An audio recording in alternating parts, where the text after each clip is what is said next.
Quando a gente pensa em trajetórias, a gente pensa em promessas, né? Poxa vida, para que eu estou indo para lá? Ou seja, o que está me levando para lá? Um dos meus grandes desejos era ter mais tempo para me dedicar às minhas capacitações.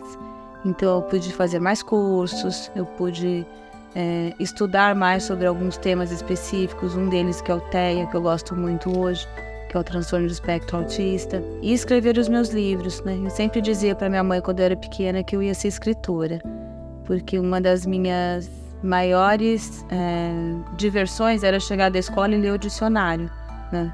Na sala da minha casa. Minha mãe comprava aquele Aurélio grandão. Todos os nossos Aurélios eram sem capa, porque de tanto que eu mexia naquele dicionário. E aí um dia eu adorava assistir o programa da Silvia Popovic, nunca me lembro aquele programa, mas era da... Eu falava, mãe, um dia eu ainda vou dar uma entrevista em algum canal, né? E já várias vezes, né? Fui pra GNT, fui pra CNT, né? Na época falar sobre toque infantil, no programa das mulheres, da Claudete lá e da Bernadette, né? Na época. Então eu acabei realizando algumas coisas que, engajada naquele processo sistêmico, eu não conseguia. Então eu não tinha flexibilidade numa agenda, eu não poderia sair de manhã para visitar uma escola, porque eu queria saber como é que o paciente estava se comportando naquela escola. Então isso me deu maior flexibilidade, né? O fato de ter um local meu de trabalho me trouxe flexibilidade para poder movimentar outros segmentos dentro da minha área. Fazer uma escolha para aquilo que você quer para sua vida e para aquilo que a vida quer que você faça pela vida, né? Eu sempre, por gostar de criança, meu maior desejo foi me tornar mãe. E aí, quando a gente se casou, a gente se deparou com uma realidade que não seria possível. E assim, eu fiquei numa cruz, né? E a espada, entre a cruz e a espada, dizer: e agora? Sigo meu sonho, adoto um filho, vou buscar, né? Realizar isso na vida pessoal, ou vou cuidar das pessoas que têm os filhos para me oferecer e que precisam da minha ajuda. Foi uma decisão muito difícil, porque foi uma época que eu entrei, inclusive, num processo de adoção, que durante 2 anos, fazendo parte desse processo, trabalhando com crianças abrigadas, sabia que tinham crianças para serem adotadas, e eu não consegui a adoção na época. E aí a vida já tinha me respondido ali: a maternidade não foi para você, mas você vai exercer a maternidade de uma outra maneira, que é o que eu faço hoje. Eu cuido dos filhos, daqueles que chegam até mim, das famílias que chegam, né? Os enlutados, os enfraquecidos, né? Os desesperados, os sem respostas. Então, a minha maternidade hoje ela é exercida dessa maneira. Eu me dou para as pessoas da forma como eu gostaria de ter me doado para quem eu não pude. E talvez por isso que o meu trabalho tenha esse diferencial, né? Que as pessoas falam, mas o que você faz? Eu não sei. É o meu jeito de atender, é o meu jeito de praticar clínica, é o meu jeito de acreditar no ser humano.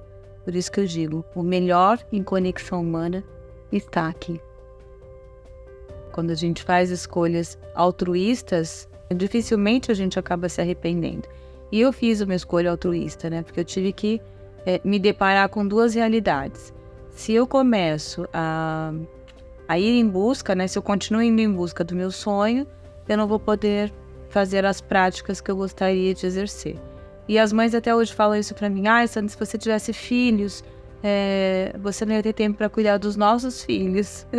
Hoje eu consigo entender essa mensagem, porque para mim na época era muito complicado ter que abrir mão de algo que eu queria tanto, por algo que me chamava e eu nem sabia por quê. Mas não me arrependo, porque hoje eu tenho, graças a Deus, né, o reconhecimento acadêmico, o reconhecimento humano, a validação, que eu acho que é mais importante, né?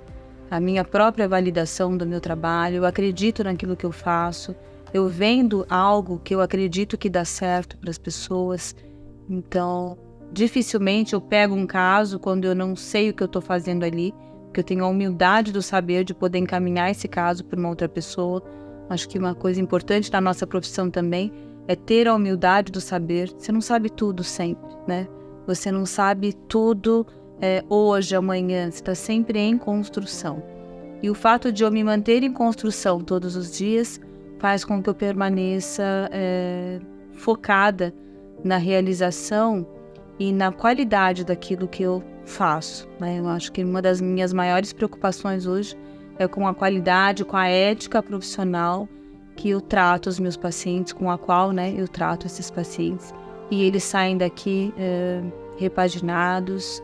E eu sempre digo uma palavra para eles, né? Isso é libertador, né? Quando eu percebo que o meu trabalho foi feito e que eles reconheceram que esse trabalho foi feito, trazendo para mim um resultado dentro de um potinho, dizendo assim, né? Tó, a chave você me deu para poder voar. Eu acho que isso não tem preço.